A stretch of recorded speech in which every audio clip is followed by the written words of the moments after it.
रायगड, महाराष्ट्रासह देश विदेशातील ताज्या बातम्या पाहण्यासाठी मॅक्स इंडिया लाईव्ह चॅनलला सबस्क्राईब करा आणि बेल आयकॉन दाबायला विसरू नका.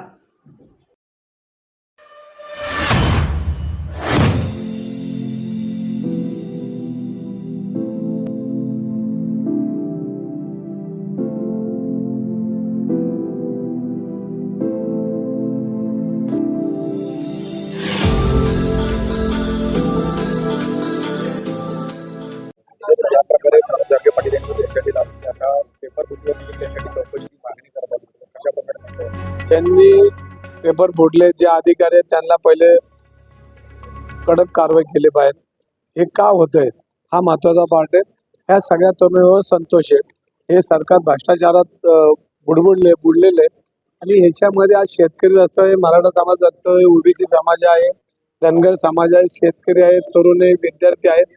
ह्या सरकारने तरुणांना आणि सर्वांना या जनतेला रस्त्यावर आणण्याचं काम केलं. येणारा काळ यांना रस्त्यावर आणल्याशिवाय राहणार नाही. कारण खोटं बोलणं आणि रेटून बोलणं आणि संपूर्ण बजेट आजचं बघितलं असेल तर हे पायाभूत सुविधेला वापरताना हे यांच्या सोयीने यांच्या खिशात निवडणुकीला कसा पैसा उपयोगाला येईल त्या पद्धतीचा आता अंदाजपत्रक आहे. आणि हा येणारा काळ हा हुकुमशाहीकडे जाण्याला दिसतोय. ही जनता ही यांना रस्त्यावर आणेल आणि यांना लोकशाहीचा रस्ता योग्य पद्धतीने दाखवेल. ज्या प्रकारे पुण्यातले व्हिडिओ व्हायरल होत आहे आपण कशा प्रकारे बघतोय सर्व व्हायरल. मी लोकप्रतिनिधी झाल्यानंतर मी सातत्यानं बोलतोय की काल ज्या दोन मुली गडबड लोळत होत्या हे पुण्याला भूषण नाही. हे पुणे शहराला विद्येचं मार्ग, छत्रपतींचं पुणे आहे, सावित्रीबाईंचं पुणे आणि ह्या पुण्यामध्ये अशा पद्धतीने चित्र दिसतं हे देशाला चांगलं भूषण नाही. आज लाखो विद्यार्थी पुणे शहरात शिकायला येतात, भारतात येतात, भारताच्या बाहेरचे येतात आणि मग त्यांच्या पालकांनी पुण्यामध्ये मुलांना पाठवायचं का नाही हा प्रश्न पडलेला आहे. आणि आज पुण्यामध्ये रोज करोडो रुपयाचा अंमली पदार्थ सापडतोय. मग पोलीस यंत्रणा काय करते? पोलीस यंत्रणा ह्याच्यावर काम करत नाही असं होतं.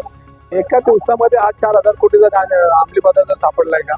त्याला वर्षानुवर्ष कारखाने चालू आहेत. या कारखान्याला पहिल्यांदा प्रशासनाने नोटिसा दिल्या होत्या तरी हा चालू होता. मग पोलीस काय करतात? गुप्तचर यंत्रणा काय करते? पोलिसांची ज्या साईडच्या यंत्रणा ह्या काय करतात? आणि फडणवीस साहेब त्यांना 25 लाखाचं बक्षीस देतात. आपण झाकायचं काम चाललेलं आहे. उद्याही दुसऱ्या दिवशी व्यापार टेकडीवर मुली सापडत ह्या अंमली पदार्थ मिळतोय आणि आजही पक्षच्या नावाखाली हुक्का पार्लरच्या नावाखाली अंमली पदार्थ विकण्याचं काम करतात. सरकारला याच्यामध्ये महसूल मिळत असेल पण आमची तरुण ही पूर्णपणे नसे नाबूद झाल्याशिवाय नाही. सरकारने विचार करा, पब संस्कृती पुण्यातली बंद करावी. आपण या संदर्भात मी हे काय तुमच्या माध्यमातून त्यांना समजत असेल, तुमच्या चॅनल बघत असेल तर आणि नसेल बघितलं मी रस्त्यावर आंदोलन करतोय ते वाचतात. त्यांना पोलीस यंत्रणा सांगत असेल, नसेल सांगितलं त्यांनी सांगावी आणि आमचं पुणे शहर महाराष्ट्र सुरक्षित ठेवा.